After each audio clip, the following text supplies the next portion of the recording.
Кабарлар маалымат программасы студияда Диана Нурлан кызы.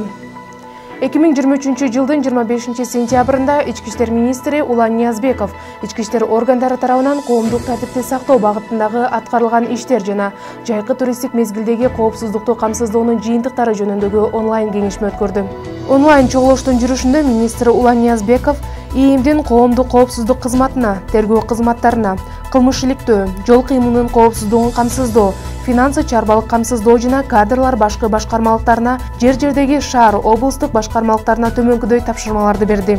Туризм коопсуздугун чыңдоо аталышындагы комплекстүү планды иштеп чыгыңыздар. Жер-жердеги жетекчилер жайкы жана кышкы туризм учурунда жарандардын коопсуздугун камсыздоонун бардык көйгөйлөрүн талдап, жаңы мүмкүнчүлүктөр менен иш алып баруу боюнча сунуштарды даярдап, коомдук коопсуздук кызматына жөнөтүңүздөр. Бул план катардагы жумушчу план эмес, бардык багыттарды өзүнө камтыган, ар бир жетекчинин жоопкерчилиги көрсөтүлгөн, бейпилдиктин бардык түрүн өнүктүрүүгө кадам таштаган реалдуу план болсун.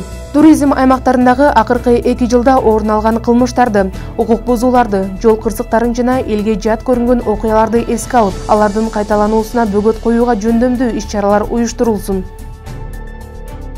Иш жүктөмү көп жана зарыл болгон региондорго кошумча штаттык бирдиктер берүү, сервистик тейлөө сапатын жакшыртуу, жардам сурап кайрылган жарандарга ыкчам көмөк көрсөтүү, кызматкерлерге ыңгайлуу шарттарды түзүп, материалдык техникалык каражаттарды камсыздап, заманбап методдор менен иштөө жумуштары белгиленсин. Эл аралык мыкты тажрыйбаларды эске алып, ишке киргизүү, кошумча укуктук нормаларды иштеп чыгуу маселеси каралсын. Эң негизгиси физикалык коопсуздук менен чектелбестен бүтүндөй индустриянын бейкуттугун ишке ашырууну тапшырам. Бул план 2024 жылдын башында толугу менен ишке киргизилип, кийинки жылы ушул убакта анын натыйжаларын жана жетишкендиктерин талкуулай турган абалда бололу. Ошондой эле онлайн кеңешменин жүрүшүндө кылмыштардын сапаттуу жана өз убагында иликтениши үчүн тергөө кызматынын алдына дагы тапшырмаларды койду. Алар катталган бардык кылмыштарга сапаттуу тергөө амалдарын жүргүзүп, сотко жөнөтүү процедурасы катуу көзөмөлгө алынсын. Тергөө багыты боюнча начар иш алып барган райондук, шаардык жана облустук ички иштер органдарын аныктап, алардын жетекчилерине тартиптик чара көрүүнү тапшырам. Аталган өзгөртүүлөрдүн алкагында таза тергөө программасы кошумча функциялар жайгаштырылсын. Жарандардын кайрылууларын калыс чечүү принциби сакталсын. Арыздаттануулардын тенденциясы боюнча республикалык деңгээлде мониторинг жүргүзүлсүн. Дагы бир орчундуу маселе, ар бир жетекчи өзү тейлеген аймактагы криминогендик абалга терең талдоо жүргүзүп, кылмыштын бардык түрүнө каршы күрөшүү иш-чараларын сапаттуу уюштурсун. Официалдуу түрдө бардык жетекчилерге эскертем, өздүк курамдын тарбиясын чындап, элге ак кызмат кылуу принцибин бекем сактаңыздар. Кайсы региондо кандай кемчиликтер бар, кайсы жетекчи аракет жасап, ким жөн эле убакыт өткөрүп жүрбөшү керек. Бизде бардык маалыматтар бар, ошондуктан ишмердикти жандантып, талыкпастан иштөө керектигин талап кыламын, деди ИИМдин башчысы. Онлайн режимде өткөн жыйындын ишине министрдин орун басарлары, ИИМдин борбордук аппаратынын тиешелүү кызматтарынын Баткен, Ош, Жалал Абад, Нарын, Ысык көл, Талас, Чүй областтарынын, Бишкек жана Ош шаарларынын ички иштер башкы башкармалыктарынын жетекчилери катышты. 2023 жылдын 27 сентябрь күнү ИИМде Кыргыз Республикасынын ички иштер министринин биринчи орун басары, милициянын генерал-майору Адылбек Бийбосунов менен Россия Федерациясынын улуттук гвардиясынын аскерлеринин федералдык кызматынын директорунун орун басары, статс катчысы генерал-полковник Олег Плохой менен жолугушту. Адылбек Бийбосунов дүйнөдөгү бүгүнкү реалдуулук коомдун тез өзгөрүүсүнө жана демократиялашуусуна байланыштуу укук коргоо органдарынын ишмердигине жаңы талаптарды алып келерин белгиледи.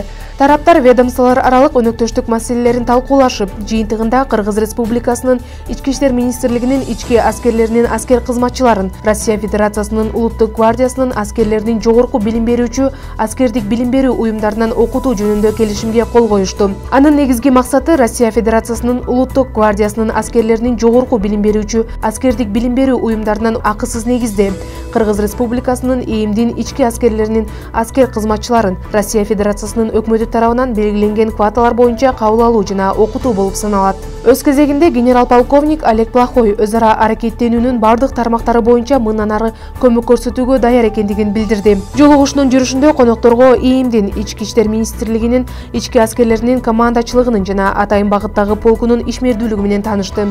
Таанышуу иш сапарынын жүрүшүндө коноктор ички аскерлерге жүктөлгөн милдеттерди аткаруу үчүн аскер кызматчыларынын курал-жарактарын, автомобилдик техникасынын жана аскердик жабдууларынын үлгүлөрү менен таанышты. Андан соң Росгвардиянын өкүлдөрүнө ИИМдин негизги күчү болгон Атайын багыттагы полкунун өздүк курамы Атайын тактикалык машыгуу ыкмаларын, Атайын техниканын жардамы менен массалык башаламандыктарга жана коомдук тартипти бузууларга бөгөт коюу боюнча, ошондой эле автоунаадагы куралчан кылмышкерлерди кармоо боюнча Атайын тактикалык ыкмалар көрсөтүлдү. Чет элдик инвесторлордон өзгөчө ийри өлчөмдөгү акча каражатын талап кылган жарандар кармалды.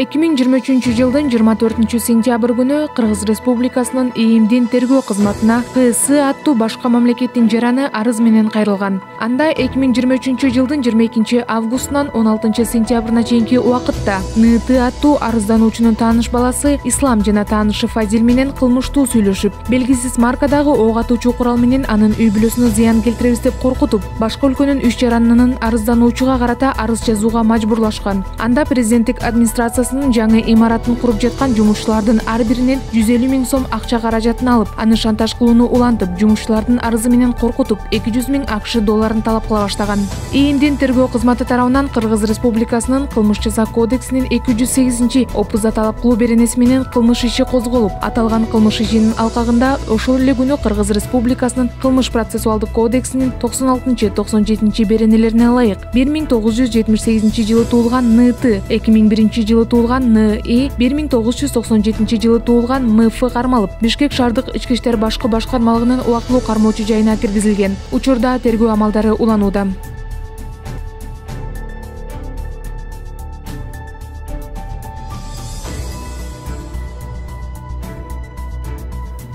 Жаңы Жер айылындагы окуя боюнча издөөдө жүргөн 2 жаран кармалды. 2023 жылдын 26 сентябрында саат 3:00 чамасында ыкчам издөө иш-чараларынын жүрүшүндө кылмыш жаза кодексинин 122 беренесине ылайык кылмыш иши козголуп, мурда издөөдө жүргөн 1982 жылы туулган Абдуллаев Курбангажы Кадиевич жана 1979 жылы туулган Даудов Магомед Имин Мусаевич аттуу жарандар кармалып, Кыргыз Республикасынын кылмыш процессуалдык кодексинин 96 беренесинин негизинде Соклук райондук ички иштер бөлүмүнүн убактылуу кармоочу жайына киргизилди. Эске салсак, Соклук районунун Жаңы Жер айылындагы окуя боюнча буга чейин 3 шектүү жаран кармалган. Бул окуя боюнча Соклук райондук ички иштер бөлүмүндө Кыргыз Республикасынын кылмыш жаза кодексинин 122 беренеси адам өлтүрүү менен кылмыш иши козголгон. Тергөө учурунда жүргүзүлгөн ыкчам тергөө иш-чаралар натыйжасында ок атуучу курал колдонуу жагдайга алып келген окуялар аныкталды. Соклук районундук ички иштер бөлүмүнө 30дан ашуун адам жеткирилип, окуянын чоо жайы боюнча сурак беришти. Тергөөнүн жүрүшүндө өздөрүнүн мыйзамсыз кыймыл-аракеттери менен жаңжалдын күчөшүнө жана ок атуучу курал колдонуу аракеттерине алып келген жарандар аныкталып, Кыргыз Республикасынын жазык процессуалдык кодексинин 96 беренесине ылайык шектүү катары кармалып, убактылуу кармоочу жайына киргизилди. Азыркы учурда кылмыш иши боюнча тергөө уланууда. Баңгизаттарды мыйзамсыз жүгүртүүгө каршы күрөшүү кызматынын эл аралык жүк ташуу жана соода тармагындагы ассоциацияларынын жетекчилери, ошондой эле ири логистикалык компаниялардын өкүлдөрү менен жолугушуу өткөрдү. 2023 жылдын 28 сентябрында баңгизаттарды мыйзамсыз жүгүртүүгө каршы күрөшүү кызматынын эл аралык жүк ташуу жана соода тармагындагы ассоциацияларынын жетекчилери, ошондой эле ири логистикалык компаниялардын өкүлдөрү менен жумушчу жолугушуу өткөрдү.